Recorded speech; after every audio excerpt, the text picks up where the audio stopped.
Sabi ko dati, ang boring mag-rides kung wala kang kasama. Pero na-realize ko na masarap din pala minsan magmotor pag mag-isa ka lang. Wala kang hinihintay, hawak mo ang oras mo, hindi ka nape-pressure na maghabol sa iba.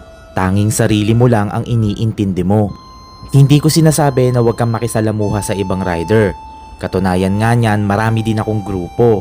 Pero kung hindi mo pa nasusubukan mag-rides mag-isa, try mo din minsan. Dahil iba talaga yung feeling ng solo riding. Mas nakakapag-relax ka, mas nakikilala at nabibigyan mo ng time ang sarili mo, pansamantala mong natatakasan ang mga problema. Mas na-appreciate mo yung motor mo dahil ganito pala yung pribilehiyong naibibigay niya sa'yo. Para sa akin, eto yung totoong meaning ng throttle therapy.